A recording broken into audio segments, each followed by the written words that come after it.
Hey, everybody. Welcome back to another episode of the Hunt, Lift, Eat podcast, brought to you by Hunt, Lift, Eat Official on Instagram. Carter and Carrie back in the hosting chairs once again after a brief little hiatus, but we're back. What's up, Carrie? Yeah, man. It was a good little break, though. We kind of needed it. We were running hard. Yeah, man. That's the thing about these podcasts, man. They come every week, you know? Yeah. It's good, though, man. Get to talk to a lot of cool people. For sure, man. For sure. Glad to be back in the saddle again and excited about this week's episode. We got Joe and Ross from Drifter Hydration joining us for the first time on the HLE podcast. And Joe and Ross, welcome, guys. Thanks, Jim. Yeah, thanks for having us. We're excited to talk to you guys. Heck yeah, we're excited to have you guys on here. Once Carrie's really good at being plugged into cool people doing cool things in the outdoor world. And once he sent me y'all's page and started looking up about what you guys got going on, I was like, oh, for sure. Like, this is our wheelhouse. We got to get these people on ASAP. Yeah, man. I'm what you call a gear queer. Came from the Army days, man. I'm always looking at new cool products. So when I see cool products and cool people, man, I got to let you know, hey, we need to bring these dudes on. We need to talk to them. Yeah. Yeah. Heck yeah. So Joe and Ross, why don't you guys go ahead and introduce yourselves and tell us, your relationship to Drifter, kind of what you guys do. Yeah. Ross, you want to start it off? Yeah, I can do that. So Joe and I met back in 2012, maybe somewhere around there. We were both stationed together in Bodega Bay, California. We were at the Coast Guard. Joe and I are both Coast Guard. I got out in 2015. Joe's still active duty, but Joe and I just started running around together, hunting and fishing together a little bit, and over time, Joe's a tinkerer. He's a mechanic by trade, and so he's always fixing something or messing with something. And then over time, we just decided that hunting together, we started finding issues with gear and things that we didn't like, and so one day we were in Oklahoma. So I ended up, after the service, moved out to Oklahoma. My wife got into law school out here. And so we moved out here. I brought Joe out for a hunt, and I think he was a little bit disappointed because I was showing him all these deer on camera that I was having every day. And I was relatively new to Oklahoma and whitetail hunting. And I thought, I was so stressed out the first time I ever hunted here because I thought, which deer am I going to shoot? And then I realized that the day I show up, none of them show up. So I learned that whitetail is not what I thought it was. But I brought Joe out here for a hunt, and we kind of had some frustrations with our water storage stuff and what we were carrying, and got back to the house, and Joe immediately asked me for some graph paper. And I said, what do you want graph paper for? And we started sketching something together. I still have the original sketch, and Joe's kind of the brains behind the design, and I kind of run the logistics and the business side of things. So we sat on the idea for several years thinking surely somebody's going to come up with something like this, and nobody really ever did. And so we finally decided, you know what, let's just take the leap and jump and see what we can do with it. And so far feedback's been absolutely outstanding, and things are going really well. So yeah, we what was it, 2022, Ross, or 21? I can't remember. I'll have to do the math. But yeah, we sat on the idea for about 4 years, and we thought we needed to like have a patent officially done before we could even start. We had no idea what we were doing. We still hardly know what we're doing. We're kind of just figuring it out as we go. And it's been a really cool process so far. We spent just a couple of years prototyping, testing, developing, and testing the different types of plastics. And we actually wanted to go with, originally, we wanted to make our main reservoir out of Triton, which is what Nalgene water bottles and Yeti Yonders are made out of. But the plastic's too brittle for that large of a container. We dropped it on concrete from 3 feet, and the whole thing exploded. Which is great for like our mini bottle. We ended up going with Triton, so it's the same plastic as all that. But we ended up landing on a polypropylene made by Euplene. It's a super high quality resin that a lot of high quality plastic baby bottles are made out of. So that's kind of the just a little background on some of the testing and stuff that we did. But circling back to what you said, Ross, when I came out there for the first time, he was showing me all these pictures of all these big old bucks. Like one with a drop tine. I'm like, oh, I'm gonna wait for that one. And I get out there, and that was actually my first time bow hunting. And I don't know, I was like, man, I just thought it had in my head it was gonna be easy. And I had a couple of 6 points walk by. I was like, oh, I shot him. That deer was dead, And so I was like, I'm gonna wait for the big one to come in. And I ended up naming this little 6-point little basket rack, named him Creeper, because it didn't matter what stand I went to, that deer followed me around the whole dang property. And on the last day, on like the last 10 minutes of light, he came in, and I was like, oh, I'm gonna take a shot at this deer. Screw it, I haven't seen anything. And I ended up just going right underneath, just barely skimmed, and it was pretty humbling to say the least. And that was the start of my bow hunting adventures. And then we could have stretched it and hunted one more morning, but we had weather coming in, and knowing what I know now, obviously hindsight 2020, I probably should have sat the stand we were going to sit at. The drop time showed up at like 7 in the morning. And I was like, Of course. That's that. Had I sat there, I probably would have blew it anyways. So probably for the better. Yeah. Bow hunting's the worst, dude. Yeah. Bow hunting's one heartbreak after another. Yeah. Oh yeah. I've learned that, because that was 9 years ago ish. So I've had plenty of heartbreak since then. So yeah, I was stationed in California for another few years there. After I think I spent 5 more years in Northern California after Ross got out. I went to another station to the north, did a lot of bow hunting there, shot a few really cool velvet Columbia blacktail up there on the coast, and spent a lot of time running around the heat up there and just dealing with just terrible water.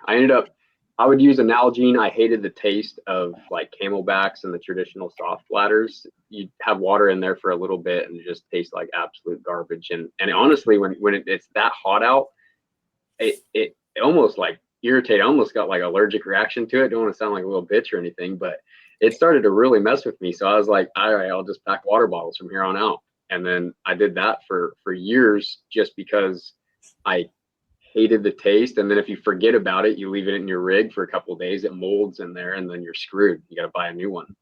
And even though those things are cheaply made, they're not cheap. They're still like 40 or 50 to $65 for a soft bladder. It's ridiculous. Yeah. So yeah, that was just more fuel to the fire. And then I ended up going up to Alaska. I was in Alaska for 3 years. Had a lot of really good hunting up there, mountain goat, lots of Sitka blacktail. I stayed on the islands that I was at. I really wanted to get up and go do like some Dall sheep and stuff like that. I obtained my residency there. So I moved there just so I could hunt.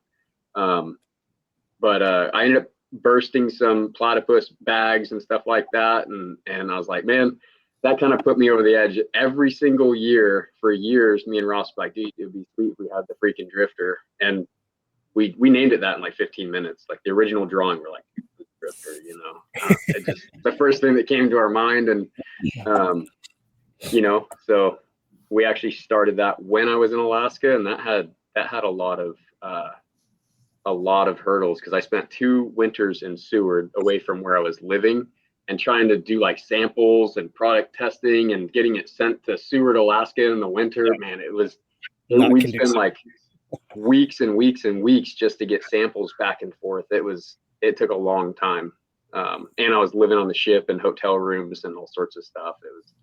It was pretty shitty for sure. But fast forward, lots of testing and another PCS for me over to the East Coast, driving my truck and boat and dogs and everything across the country. And now I'm over here, and I got to drive 4 hours to hit the mountains to try to hike around here, but we're making it work. And yeah, we're still chugging along. That's awesome. Yeah, I love that, man. As I spent a lot of time living out of a ruck, man. So I've had my fair share of different camelbacks, trying different things, and I couldn't stand any of them, because you're right. The taste is awful. The taste of a camelback doesn't taste right. There's something off with it. I think you're right about causing irritation, because when it's hot, there's got to be like some kind of like, I don't know, toxins leaching from the plastics or whatever it is. But yeah, and then the sloshing around in your pack, they're super fragile, so they can get punctured super easily. Dude, I ditched camelbacks altogether, like really early on in my career, and I just went, canteens and then Nalgene bottles and stuff like that. But it's a pain in the ass when you got to stop and fill up your water bottle every, miles or whatever when you're doing a ruck or whatever you're doing, Yeah. And capacity yeah, was a big issue. Yep. Yeah. Capacity is a huge one. And then I still, even, so when I was just up in Alaska, speaking of that, this past September, and I'm going back up this next September to guide, we had different types of filtration systems, not just talking about the Camelback, but the filtration side of the drifter, man. And dude, I can't tell you, man, like how many times we had to jerry rig our gravity filter back together because it was so fragile, fell apart, pieces falling off. Luckily, we were like right next to a glacier, so we probably could have just drank in the water and not have too many issues. But yeah, just get a 30,000-year-old virus. Yeah. There's a lot of good systems out there that work for one thing, right? There's a lot of good systems that kind of are designed to do what they do, and that's it. And when Joe and I put this thing together, we literally came up with a list of all the things that we didn't like and tried to come up with an idea where we could fix, how can we fix this? How can we fix this? How can we fix this? And try to put it all together in one system that allows, a modular type system that allows somebody to really piece this thing together for how they use it or how they want to use it. Or, if you've got one of these systems and then you're going to go to, you've got a different mission or you've got a different hunt or you've got, something different that you can then, click it, take it apart, click it together, how you want to use it for that specific setup. And so, you talk about jerry rig and stuff. We tried to come up with an easy way that you could just, okay, this hunt, I need it to work to run it this way. And you can just disassemble it, click it together, and you can run it that way for that particular hunt. So we really tried to put a lot of thought into, being able to make this, so that you're not having to piece everything together all the time. You can just easily move it from one type of hunt to the next or one location to the next. Yeah. And I change your guys' stuff around probably 2-3 times a week based on what I'm doing. I just did a 6-mile ruck this morning. I had it set up, almost like a Camelback type thing. I mean, I was still filling up my Nalgene bottle because I prefer to drink out of that than a hose. But then a few days prior, I was at the creek fishing while the kids were swimming. I just had it set up as a jug where I pull it out and then pour it in my Nalgene bottle. I got the same second lid or whatever for the small bottle that fits on there. So having that kind of multi-purpose side of it, and then again, I could still throw that little baggie of the actual filter and the attachments for it. It doesn't take up hardly any room. There's no weight to it, so you always got that as kind of a spare backup, even if you are just going water container mode. Yeah, no, you guys nailed that one, I think. Yeah, and we like to put some fail safes in it too. So like, I guess we could show your listeners or followers what the reservoir actually looks like. So it's just a rigid reservoir. It goes right where a traditional bladder would go, but it's got ports on it. One's for your pressure tube and one's for your drink tube. And then you can run your pressure tube wherever you want, either over your shoulder or run it down between the pack and the frame, put it in the hip pouch so it's all concealed. But what's nice about it is with just a regular tube, you can put a filter on the underside of the cap, fill this up directly in the creek, and then pressurize it. Because we use a TPU soft bag. That's just the industry standard for a soft bag, TPU or a polyethylene bag. And those are prone to failure. And so if you do completely destroy one of those, at least you can run your filter internally in the reservoir and then you're not left stranded. So a couple of different fail safes there. And then we always carry aqua tabs too. So that's like if you end up clogging up a filter with a bunch of silt in a glacier river or a beaver dam pond or something like that. There's no perfect filter out there in the backpacking world, that's for sure.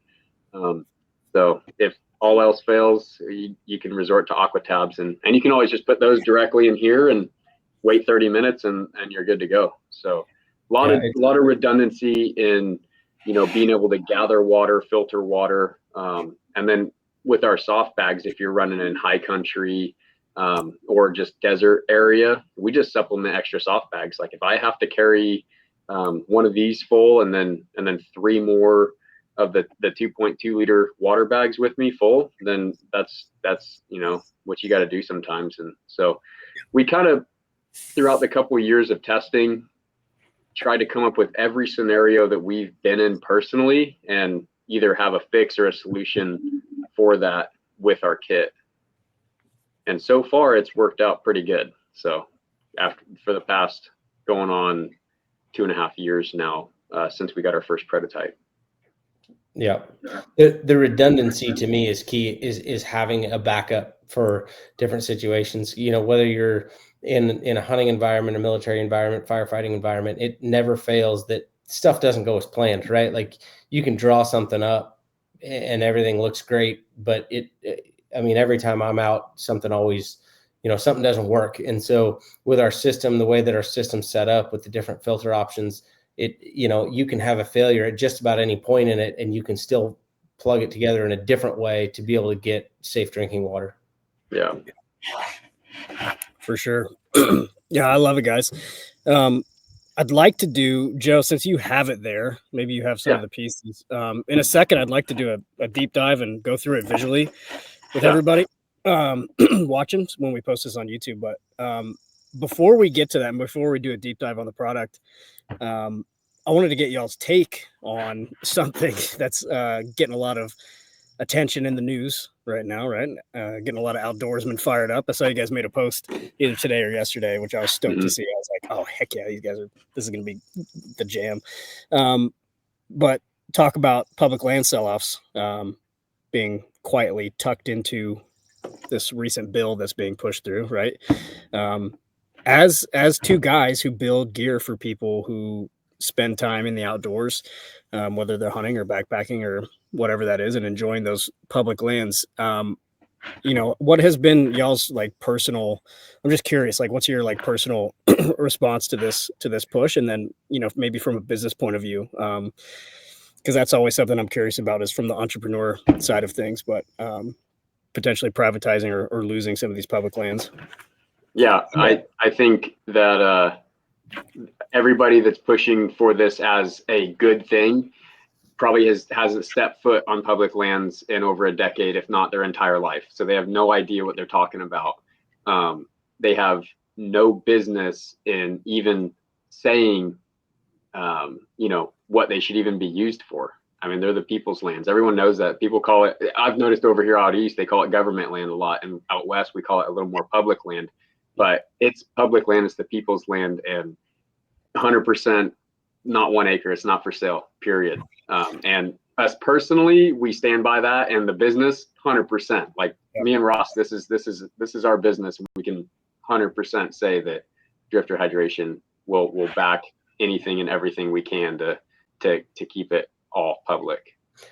Yeah, for me, I grew up in Oregon, and on the West Coast, and I grew up in a middle class family. We didn't, we worked for what we had, and so every outdoor memory that I can think of, every single one of them came on public land. Right, when we would grow up, when we would go elk hunt, we would go deer hunt, we'd go fish. Everything we did was on public land, and so coming from that background, and then life as it has taken me to Oklahoma, where there is very, very, very little public land out here. I can tell you, holy cow, the struggle to try to find somewhere to hunt out here, and having what people are charging to go, lease a piece of property to hunt, or if you're going to go out on a piece of public here, it's they're just hodgepodged around. You've got these little pieces of public land that you really can't do much on. You can't really, it's hard to plan a hunt on. And so, you go out there and there's 9 million people running around because you don't have this vast space like we have out west. It's to think about out west transitioning to that. I can't even fathom that. It's just it's extremely frustrating to even think about. And I've got 2 boys. I've got a 5-year-old and a 13-year-old, and my 13-year-old's been hunting with me a little bit, and to try to think about if they were to start privatizing, a lot of this land and selling this off, what that would look like and how that would limit, the ability of the everyday, blue collar guy to go out there with his family and do this. It's crazy to think about. I've encouraged a bunch of our friends to write their senators, and I actually got a response yesterday from the one here that I wrote, and they were talking about the cost that it is to the federal government to maintain these lands. And yeah, there's some cost to it, but at the same time, like, there's a lot of government waste in other spaces that I think they can clean up before they talk about getting rid of the public lands that support so many of these families and offer so many opportunities. The thought of losing that, I can't even imagine. Yeah, it's terrifying, man. I haven't had anybody to talk about it with up here, but so I was looking forward to chatting with you guys about it. And I love that you guys made that post and that your company stands by that. That's the stamp of approval. That's all I need right there. You know what I mean? And it's cool that you guys have the ability to say, hey, this is what our company stands for, instead of sometimes some bigger companies or groups in the outdoor industry get all wishy-washy and can't commit to anything. You know what I mean? Yeah, it'd be such a travesty, dude. It would be such a travesty, especially once you bring kids into the picture, man. Like you said, Ross, like, I got 2 little kids, and that's all I think about. That's actually the reason I moved. So I knew coming from Alaska, I had a high priority with my next military move, and I knew I was going to get number 1. And my top 3 was Charleston, Fort Pierce, Florida, and Duluth, Minnesota. And I actually put Fort Pierce number 3 out of them because of the lack of public land. I was going to go to Duluth, Minnesota because of the public land that I could hunt. I ended up picking Charleston as a midway point so that the family didn't have to freeze in the winter. So we ended up in Charleston, and because there's Francis Marion National Forest here. Yep. People here, they pay to play a lot, and it's kind of the name of the game. If you want prime hunting, out east and where Ross at Midwest or the South, like, it seems like you kind of have to pay to play, versus out west, you can access prime land. Actually, most of it, a lot of the most beautiful country is all the public land. It's not the private land. The ranches may hold some pretty good animals, but the most beautiful land is all public land. But that's just that's why I ended up here where I'm at. It's because of public land opportunities. And if we're going to be selling that off and losing that, like, that was a huge decision of why I am where I am. And that's the importance of it to me. Ross, I'm getting ready to move to Texas, and like, I'm excited for a lot of reasons to move to Texas, but I'm also terrified of the lack of public land, because like Ross, there's small little chunks that kind of spread out. I don't know about Oklahoma, but we're, at least in the area I'm moving to, in order to hunt those small chunks of public, it's a lottery system. Mm-hmm. There was almost 3,000 people that applied for the archery deer hunt.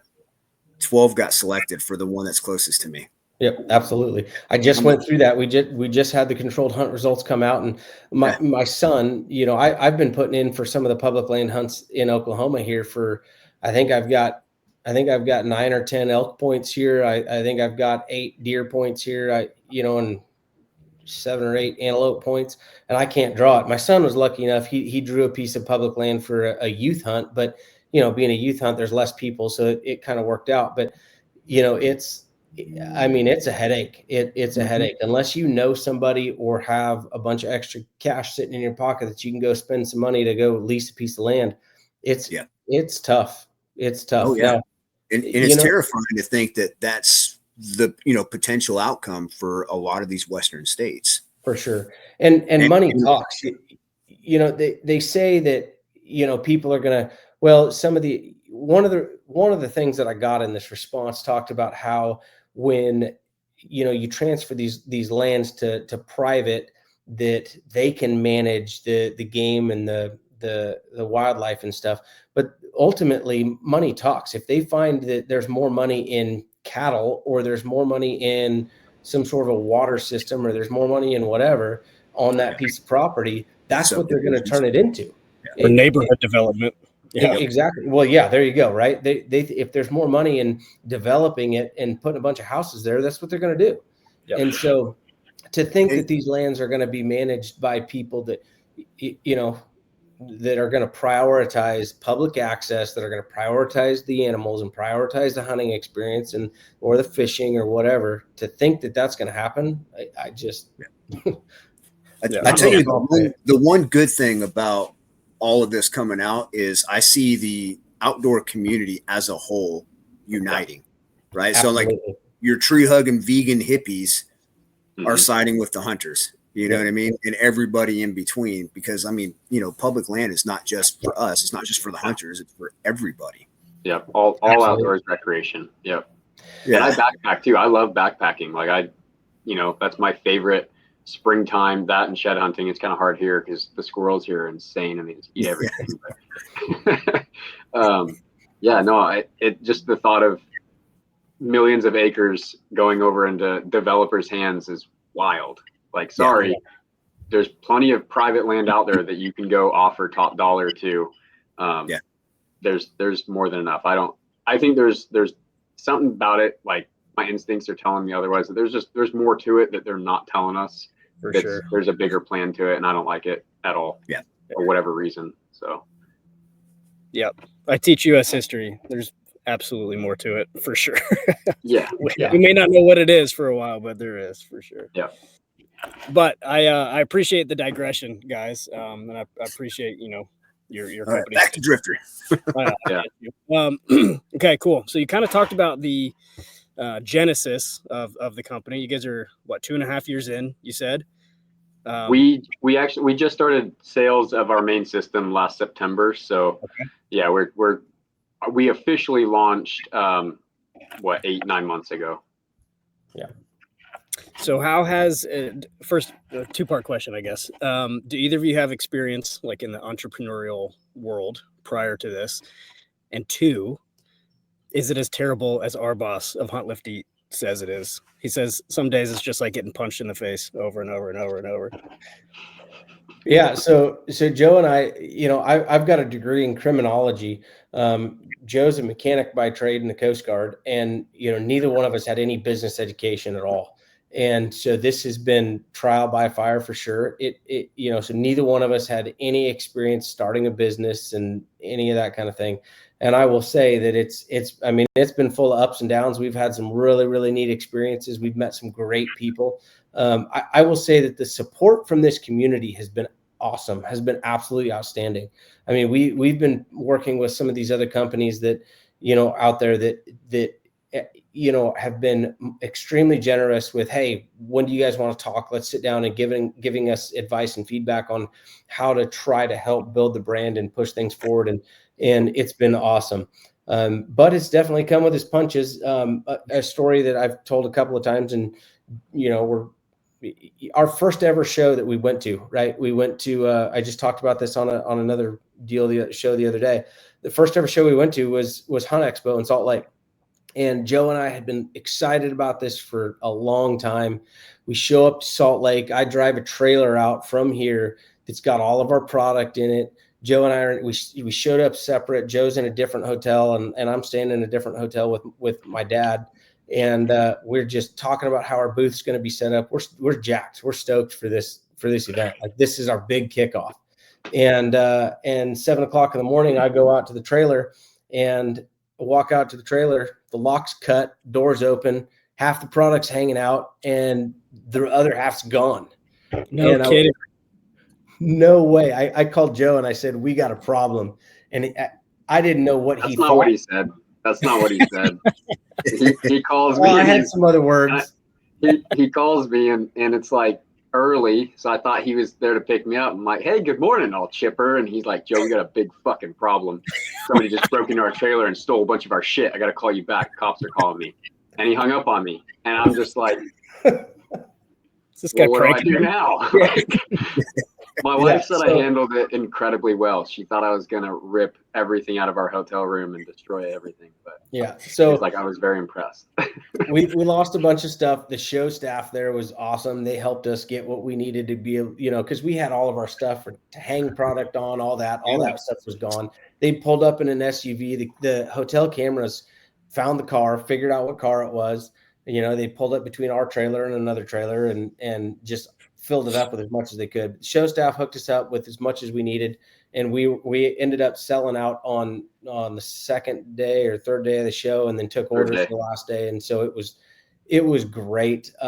But starting a business, we didn't have insurance for that. Right. So, that was something I didn't even think about. I got liability insurance because the show told us we had to have it, but to think that something like that was going to happen, I guess somebody that's been through business before would probably have considered that, but we didn't. And so, there's been a lot of things with starting a small business that I mean, you learn it the hard way, but at the same time, at the end of this, I guess, we're going to have a story out of it, and it's I don't know, but it's a good story. There's definitely it gets better. It gets better. Yeah, there's definitely it gets better, but there's definitely been some punches in the gut for sure, but that's come with it. But at the same time, the rewards are huge, right? You start a small business and then you get that feedback from somebody that their product helped them in a way that maybe you didn't expect, or those things have been awesome. Yeah, especially because like we designed this system. This came from our minds, and it was crazy to see something come from a drawing into. I taught myself how to use CAD just good enough so I could design like the cap, which is the most important part, and the dimensions of the reservoir and the mini bottle and all that. And that way we could give those files to our manufacturer and just make things so much easier and not have like design aspects lost in translation. Mm-hmm. So that made things go a little bit quicker. But, the whole reason we made this system is because we wanted one, and we figured some other people would too. And hearing the feedback of people buying the system, using it, and being like, I went out on a limb here, and I'm glad I did, because this thing exceeds my expectations. And I think that's probably the most fulfilling part of the whole business, is just knowing that you're helping people better their kit and, hydrate better. I'm really big on hydration. I drink a ton of water every day. We've joked for a while that Ross never drank enough water. He'd be huffing and puffing getting on the mountain. I'm like, dude, I told you, how do you still have water left over, man? I've gone through 3 times as much water as you. So we make the joke that we had to make a hydration company just to get Ross to drink more water. But, it's I would say the most rewarding part is just knowing that we made a product that is actually helping people in the mountains, or in firefighting and tactical environments as well. It's that's been really rewarding. Yeah, absolutely, man. Like I've never been excited about a Camelback type thing before. You know what I mean? Ever. But no. I drink a lot of water like you, because I have gone down from dehydration way too many times. And they say that, if you're a heat cat once, you're more susceptible to it. So like I go down from dehydration pretty quick, man. So I carry a ton of water. Same. Dude, on that 6-mile ruck I did this morning, man, like I drained a Nalgene and my entire drifter reservoir on the 6-miler that I did, so like, yeah, with you guys. Yeah. I do some amateur arborist work, and I'll drink 2.5 liters, especially out here, because it's so dang hot and the humidity and everything. I'll drink through 2.5 liters in an hour sometimes. It's crazy how much water you need when you really start working. Yeah, it's having this system's definitely helped me drink more water and prioritize that, and the ease of all of that. A lot of guys will sit and say, I can go buy a Camelback for $20 or $30 and throw it in my pack, and then if it breaks, I'll buy another one the next year. Well, you only have to do that so many times, and now all of a sudden it's costing you a bunch of money. But the hassles and stuff that go with that would make me not want to drink as much water, because I didn't want to stop and refill it or tear my pack. If you're packing out an animal, the last thing you want to do, and you've got it strapped to your pack just right, the last thing you want to do is stop and tear your pack apart. So I'd ration my water more than I probably even needed to, because I didn't, the last thing I want to do is tear my pack apart. And so having this system, there's no excuse for not drinking enough water. Mm-hmm. And guys are spending a ton of money on, other shiny things that you show. And, our big joke to Joe and I was, how are we going to sell a product that nobody sees? This thing goes in your pack and you don't ever have to take it out. So how do we sell a product that nobody ever sees because it's inside your pack? Yep. But really it's about the experience. It changes the way that you think about your water, and it changes the way, because you don't have to worry anymore. You've got a water source, fill up a transporter water bag, snap it in, hang it in a tree, let it fill up your reservoir, and you're good to go. And so it's the stress level for your water is way down, and just the user experience with it, to me, changed the way that I do everything with water. Yeah, man. And it is like, right, there's a lot of options out there for hydration and filtering, and it's a bit overwhelming. So Joe, maybe this would be a good opportunity if you have the system with you to kind of walk us through, right? Like for first time users, maybe talk about the gravity and pressurization, everything that the entire system does. And then for those who are just listening, perhaps you can narrate while you're doing this. Yeah, I can do that. Or you do it and Ross narrates, one or the other. Yeah, that'd get crazy real quick. But so this is just a small day pack. It works. Let me see. So it works in day packs, small hydration packs, and large, 100-liter backcountry packs. So it just goes right into the normal hydration sleeve there, and then your quick connects just snap right in. On this pack right here, I've got it set up so that the pressure bulb is actually in here. So I can just squeeze that, and then that's how you get your pressure to be able to fill, cook stoves and small water bottles. We use it to fill the mini mixer. And this is a 16-ounce bottle. Designed it for supplements. Most supplements, I think, require like 8 to 12 ounces of water. So our theory behind this water bottle is you're not carrying like a large 32-ounce water bottle.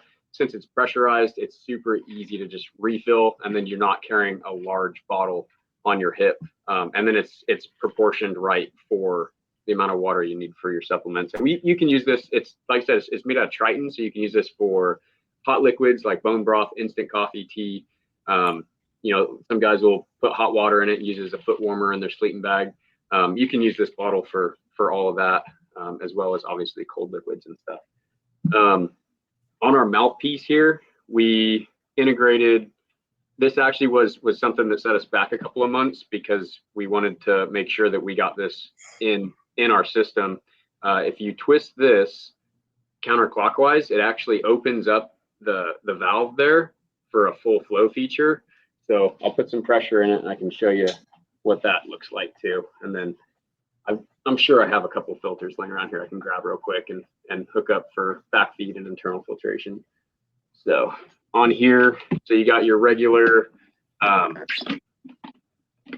bite to drink on here. So you just open up your valve, and then you can pinch that, and then that gives you just regular, bite to drink.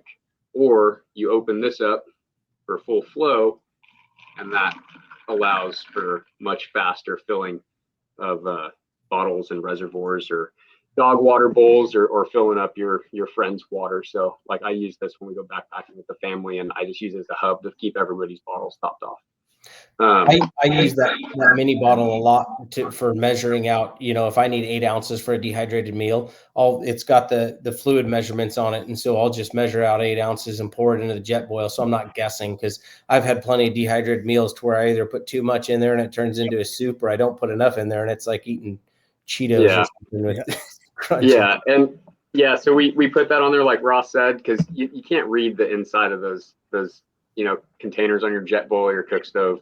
Let me see if I got a filter here real quick, and then I'll hook up the back feed and internal. I need to get a new one. I put a sticker over the measurements. we can send you another one. Now, Ross, can you talk a little bit about like the modularity? It seems like you can mix and match filters and bottles and reservoirs and different pieces. Yeah. So, it depends on what kind of environment you're in. We sell 2 different types of filters. We sell a Catadine B-Free filter, which is a hollow fiber membrane filter, which basically just filters out, bacteria and that kind of thing. We also sell a cartridge filter that is an OEM filter that we just basically branded the case for it, but that uses what's called a disruptor media technology, and it absorbs trace pharmaceuticals, some heavy metals, viruses, bacteria. It absorbs a lot. So it's a little bit slower flow rate, but we designed it so that you can choose whichever filter, depending if you're going to be in a high mountain environment where you've got good, clear running water, spring water. Maybe you're not concerned so much about viruses. So you can choose and run the Catadine B-free filter. If you're going to be in an area that's got more stagnant water and you are worried about the viruses, then you can use that what we call the Drifter mini filter and snap that in.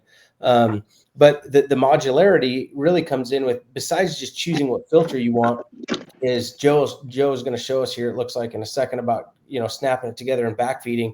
But let's say you pop that dirty water bag, that plastic bag, or maybe you just decide, hey, you want to just pull that reservoir out of your pack, dip it in the creek and fill it up. You can put that other filter on the inside of the cap, drop it in, and then snap your tubes back on. And then because it's pressurized, it'll push water through that filter and then up through the straw. So you can run it either way.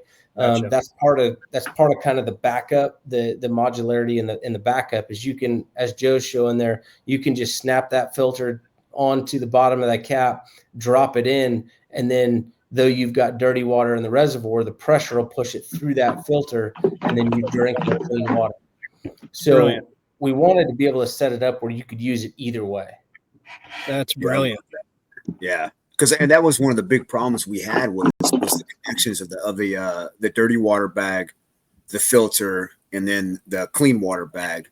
Like, we were having issues with that. They were ripping, breaking, pulling out, things like that. Yep. So like, I actually have a couple. I bought 2 or 3 different filters. I just carry them in my pack just in case something happens to one of them. One is none, two is one kind of thing. And with this, how I primarily run it is we talked about redundancy. How I primarily run it is I backfeed everything, right? I don't want to tear it out of my pack, so I backfeed into it. But I know that if I tear that bag or I drop it or put a hole in it, I'm not out of luck. I can still run it internally that way, and I can still get water. So, that's kind of why we set it up that way. And there's guys that prefer to run it that way. And so the modularity is whatever your mission is, however you want to run it, you can run it that way.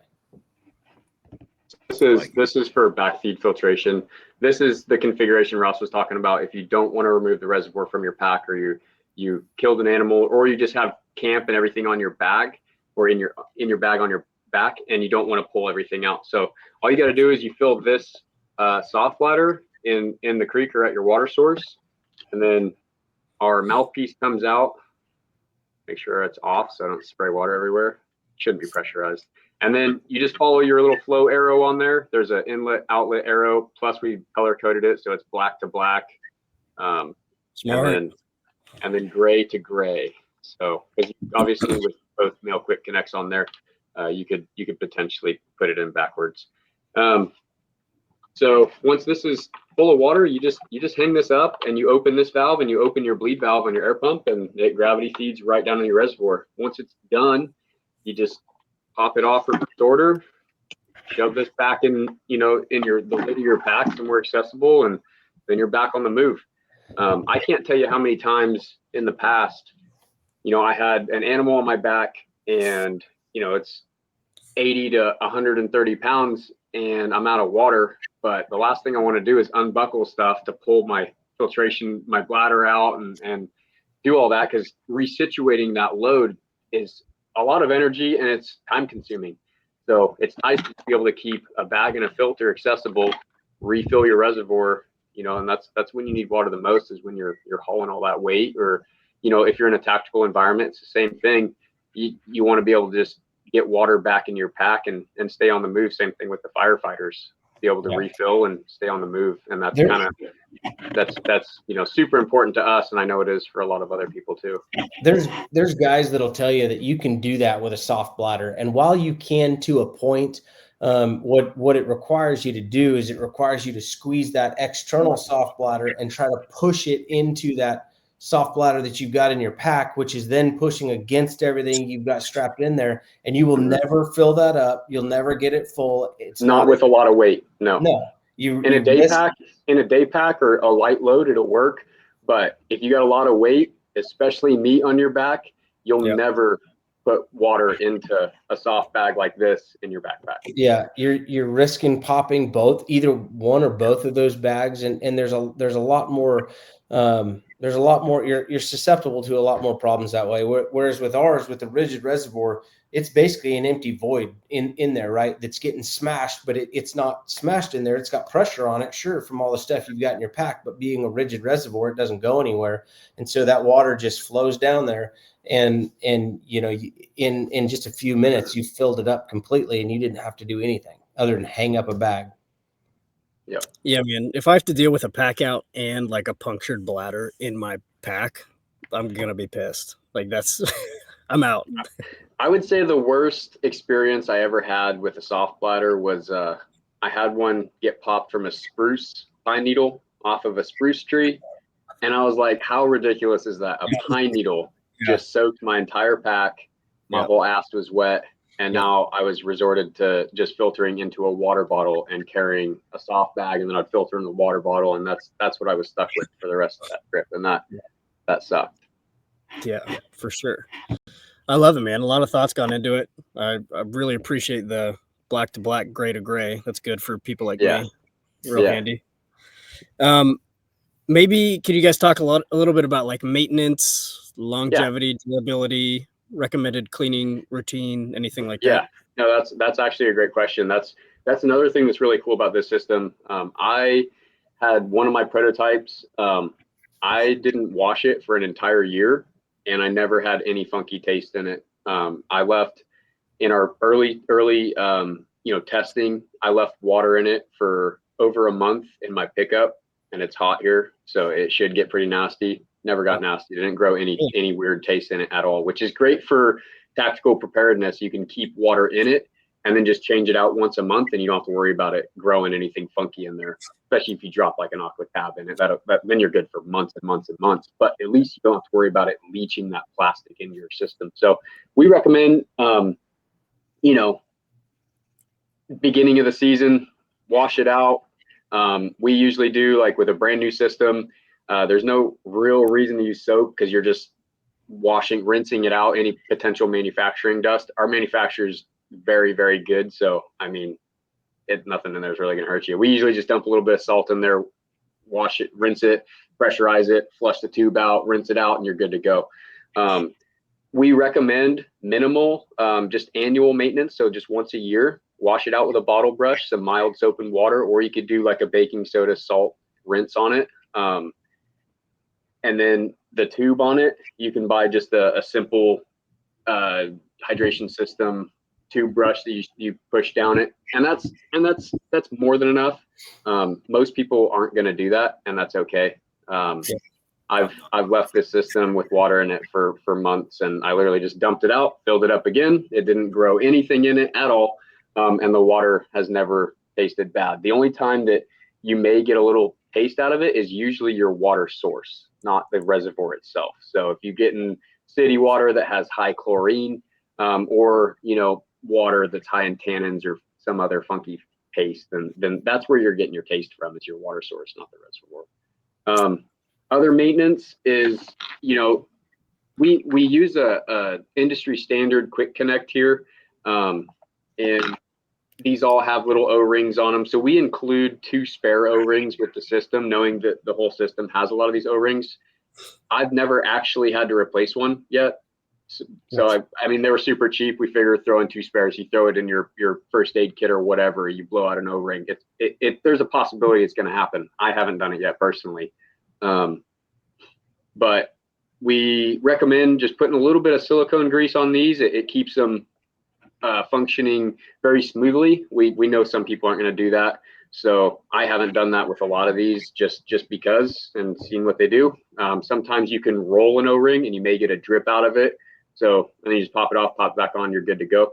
If you maintain them like beginning of your trip, super thin coat, hit it up, takes 30 seconds to do, then you're going to be good to go.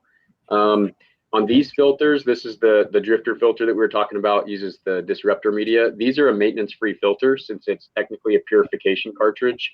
It absorbs everything, so there's no back flushing or anything like that. When I'm done using it, I like to grab it from the hose, and I usually whip it, and then that way it kind of pushes all the water back out the inlet. So if there is any large particles, my theory is that it should extract those and throw them out. So this filter is rated for 200 gallons of pond water in the third-party testing before it's reduced to a 50% flow rate. So basically, once this slows down, you throw it away, you just get a new one. The Catadyne filter that we partnered with Catadyne, we sell the Be-Free filters as kind of our fast gravity filtration filter. And that one you can back flush with the system, and they have their easy clean membrane. So it screws in the bag. You can put 2 inches of clean water in there, and you shake it, and that's going to knock all the debris off the membrane. But with the pressurized system, you can pressurize it and actually back flush that membrane with the system, which is really cool. And you can do both. You can pressurize it and rinse and pressurize it at the same time, and then that's gonna back flush your membrane. Something to keep in mind for everybody using, doesn't matter if it's MSR, Platypus, Sawyer, Life Straw, any of those that use a hollow fiber membrane, you don't want to have them freeze, because once ice forms in those fibers, it can rupture the membrane, and then it's no longer going to be 0.2 micron. It's going to allow larger particles like bacteria to get through it. So that's one of the big cons to hollow fiber membrane, is if you're in sub-freezing temperatures, make sure you keep that on your body and sleep with it to prevent your filter from rupturing. Other maintenance on it, I think everybody has experience with just your standard soft bags. You rinse them out real good and dry them the best you can. So, if there's something that we could improve in the future, it'd be coming up with a better soft bag for the entire market. So, that's pretty much it. I would recommend just changing out your water on your reservoir before your hunt. I've left it in there for months, and I just keep filling it up and running with it, and it's been good to go. That's what I do, as long as it doesn't have a smell. Yep, exactly. The old Carey smell test. Yep. I'm not very good at maintenance. No, a lot of people aren't. So, I'm like Ross said, I'm a mechanic by trade. So like, I'm wired for maintenance. But I know most people aren't, and we've been fine with very low maintenance. Obviously, everything is going to be better with maintenance, but it's not the end of the world. The food grade silicone that Joe talked about putting on those O-rings, we include when somebody orders a system. So that's not something you're going to have to go look for. Like, that comes with the system. When you buy it, there's a little small clear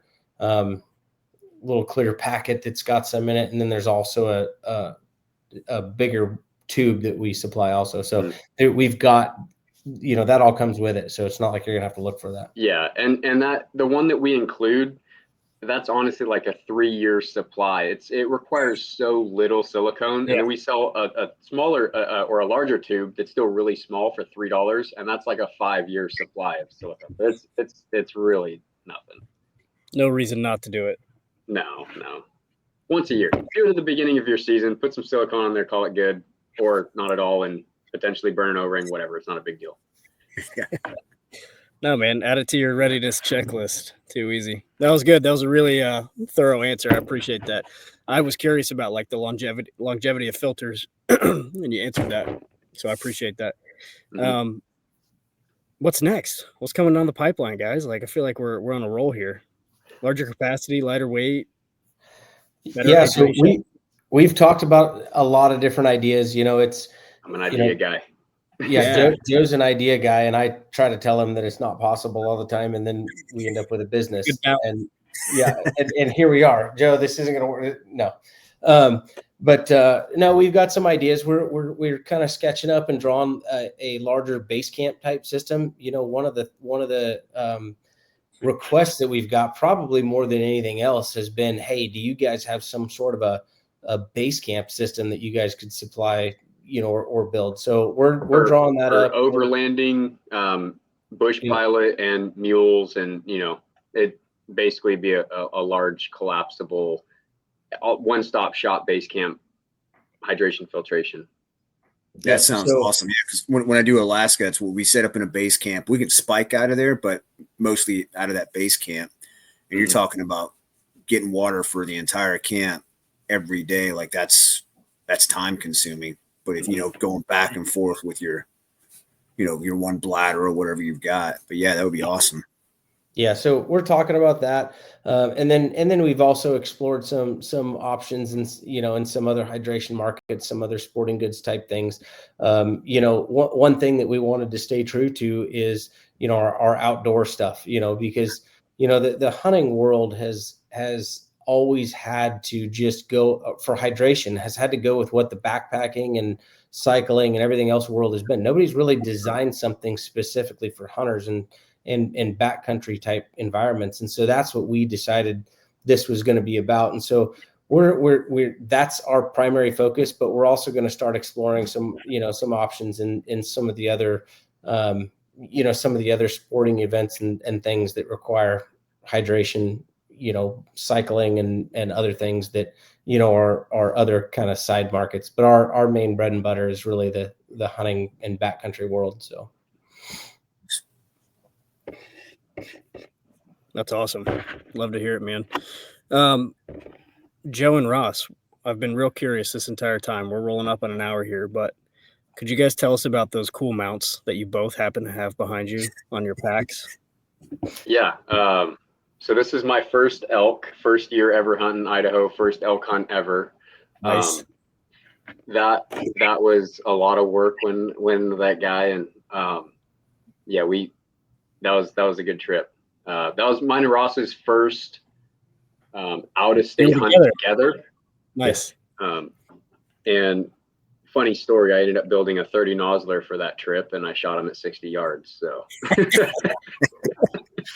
Joe tell him how he can shoot out to 800 yards, and the dang thing almost ran over him. It was running towards him. Yeah. So we ended up.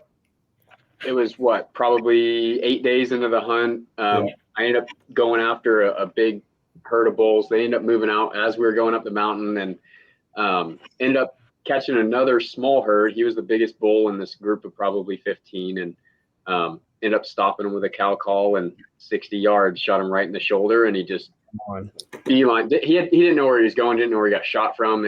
But he almost ran me over. I'm sitting there waiting with my rifle. I'm ready to jump side to side just to dodge out of the way. He stops like 5-6 feet from me, and just steam blowing out of his nose. And I'm sitting there looking at this bull in the eyes, and I watch him fall over and tumble down the hill right in front of me. It was no incredible. Kidding. Yeah. Joe and I have filmed a lot of our hunts over years. We've filmed a lot of our stuff, and we've got a side little YouTube and Instagram channel that we've got a bunch of our hunts and stuff on. And you'd think that by the time I got to Joe shooting his first bull, he'd be thrilled. And all he's doing is cussing his GoPro. He's just pissed off that, these stupid things. And I'm like, dude, where's the elk? Did you get him? Like what happened? And he's just pissed off because he had a GoPro on his chest that because it was snowing, and turns out the battery froze. He clicked record, which would have been a great deal, and battery froze on him. So I'm like, okay, did you kill? Where's the elk? He's like, down there. Okay.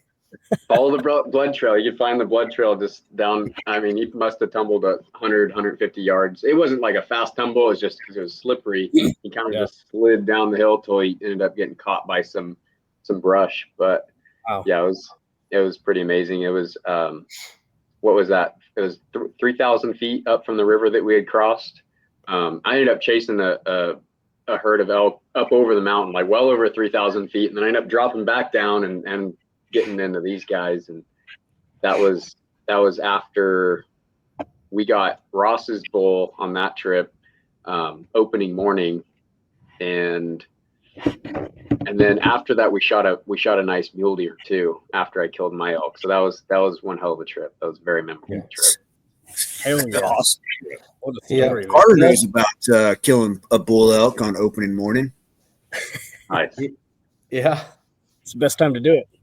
Yeah. The one I've got behind me here. That's a nice one. He's an 8x6. I actually shot him on opening morning. It wasn't the year, that same year. It was a different year in the same area. 2 years later. I had went there. Joe and I had been religiously filming everything that we were doing. And Joe didn't go to, it was in Idaho, and Joe didn't go to Idaho that year with me. And I told him, I said, I'm focusing on this hunt with my dad. I said, I'm not bringing the camera. And he's like, oh, really? Sure. And I said, I'm not bringing the camera. And that bull showed up opening morning, and I ended up shooting him at 460 yards. It was much better than, well suited for Joe's 30 nozzler that he built for the previous hunt. But I shot him at 460 yards, and he just went down. And I don't know how good of a cameraman I am anyway. Joe always gives me flack because I'm not very good with the camera. But that particular bull meant a lot to me. Having my dad, he was down the hill at the base camp, and so it was kind of a neat experience. But yeah, it ended up taking me 3 days to get him out because of how steep that country is. It took me 3 days to get him out of there. Wow. Hope you drink enough water. Yeah. We'd have done it in a day if I was there. Where can we find this side YouTube and Instagram, man? It's at Decisive Outdoors. Decisive Outdoors? Yeah. Joe and I started. What year did we start that? I don't even remember. 2017. Okay. Yeah. And then it's just been a hobby. That was a hobby. We never partnered with anybody. We had a bunch of companies reach out, and I just didn't like any of the obligations or, having to do any, I don't know. I just didn't want to work with anybody. I was like, I just like doing this on my own and not, I don't know. I just didn't like the obligations, I guess. Turn it into a job. Yeah. Yeah, exactly. I didn't want to feel like his job. And it's kind of funny though, because the camera can be like a love-hate relationship, because like I hate not having the camera, but like having all that extra equipment. I mean, it's an extra 10 pounds of gear that I always have in my pack. And but I feel weird without it because, I've obviously done plenty of hunts without the camera too. And every time I'm like, man, I should have brought the camera. Like, right. It would have been really cool to watch back and show to my boys and stuff. But it's kind of, a camera's just part of my kit. Honestly, I feel weird without it. If we're together half the time, Joe's just making fun of me for not keeping up or whatever anyway, because it's Joe's the one in great shape. Like when he originally was like, hey, he said, what's your availability for the Hunt, Lift, Eat podcast? I said, well, dude, I only think I can talk to their listeners for like the hunt and eat part of it. I said the lift part of it I've kind of left off to the side. I said that I don't do much of that anymore. So Joe's usually making fun of me for being the slow one, and I'm just like, dude, I'll catch up when I get there. I'll see you up there. 2 out of 3, you're good. Don't worry about it. We can work on a third one. Yeah. On Ross's mule deer, the year I killed that one, we missed a really good buck, and then we ended up finding another one. And I was like, dude, we got to get up that hill. He's like, up that hill? I was like, yeah, we got to get up that hill. And I'm pushing him up the hill. I'm carrying the rifle. He's crawling hands and knees. And I wanted to record, but I didn't want to, like, I don't know. I kind of felt bad. So I was like, and then after the hunt, Ross is like, you should have just filmed it. It would have been hilarious. I was like, I don't know, dude. I kind of felt really bad for you in the moment. We all of making fun of people. Yeah. I should have just filmed it, because it would have definitely added to the story, because no one ever knows. We're just at the bottom, and the next thing you know, we're at the top. No one knows the struggle in between there. It was steep. We got to one spot, and Joe's like, we got to get higher. I was like, bullshit, I can shoot him from here. He's like, no, we got to get higher. I was like, I can miss him from here, and that's good enough for me at this point. Like, I'm done, dude. Yeah. That's awesome, man. Yep. Those are the stories, man. Absolutely. I love it. Yeah. Any cool hunts coming up this fall? I'm going to Utah. I'm going to do, we're going to horseback in about 10 miles and set up a camp. And then I'll be filming on that trip. And it's going to be archery elk with 3 other guys. And then immediately after that, I'm going to head out to Central Oregon for an archery elk hunt for myself. Nice. So that's pretty much it on the books for me this year. It's been, I've been burning a ton of leave, just trying to go into the shows earlier in the season and stuff. So my work's like, taking leave again. I'm like, yeah, it's called earned leave for a reason. So yeah, I think I've kind of dedicated this year, I guess, to my 13-year-old. So he drew that deer hunt down here. So we're going to do that. And then I decided to kind of pitch the idea to his cousins and stuff. So we're actually going to do a youth elk hunt, bull elk hunt in Colorado. So we're going to go out there and it's a general season hunt. I mean, I could buy a tag too. It's just the general season over the counter bull tag in Colorado. But we're just going to, all of the dads, myself and my wife's brothers, basically, we all agreed that we're going to basically guide the kids. And so none of them have ever shot a bull. None of them have ever even seen a bull up close. And so we're going to take them out there and see if we can get one of them into a bull, which I can only imagine. I remember when I was his age, that was when I really started hitting it hard, elk hunting with my dad. And so I can only imagine what that might turn into. So I'm really excited for that. So yeah, man, that'll be fantastic. What a great idea and experience. Yeah. Awesome. Oh, yeah. Well, great, guys. We we blew through that hour, but man, we super appreciate you guys jumping on and chatting with us and telling us about everything you guys have going on. Joe, Ross, you guys got any closing thoughts for us? Nothing right now. No, just, I mean, thanks for you guys for having us on and just for all the support, from everybody in the industry that's really helped kick this thing off. And the feedback's been awesome. And, if somebody's out there looking for a hydration system, this, I will say, we designed this. And when Joe first drew it up, I had I second guessed it a little bit too, but as we got into it more and more and more and started piecing this thing together, it has changed the experience entirely for me with my water situation. And it's a game changer for sure. So, but the support from you guys and from everybody that, that's bought a system so far has been great. Where can guys go check out your stuff? Yeah, so we've got a website, drifterhydration.com, or we've got an Instagram. It's just drifter_hydration. And then we've also got a YouTube link on there also that's got some instructional videos. Or on the website, there's a how-to section that's got some videos on it also. But drifterhydration.com is the best way to go to the website and check everything out. Yeah, and if anybody has any questions about the system, you can reach out to us at info@drifterhydration.com. And it's just me and Ross. So when people are asking questions, it's one of us on the other side of that line that's answering those questions. So yeah, Joe primarily does all the marketing content, the videos, the posts, that kind of thing. And then all the order fulfillment comes from me. I'm the one that personally packages everything up. I double check everything, make sure everything's there. So if there's a problem with anything or something's missing, people can blame me for that. But it's just one of the two of us that answer everything. We don't have a staff. It's just the two of us doing it. So. All right, Ross, when you get my order, I want a little personalized note in there for me. I will. I'll draw you a little picture. That's what Carter, I want. you better use my link, man. There you go. Code.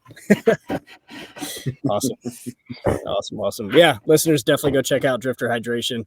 Super appreciate you guys jumping on here. Looking forward to this relationship between Hunt Lift Eat and Drifter. And listeners, as always, we appreciate the hell out of you guys.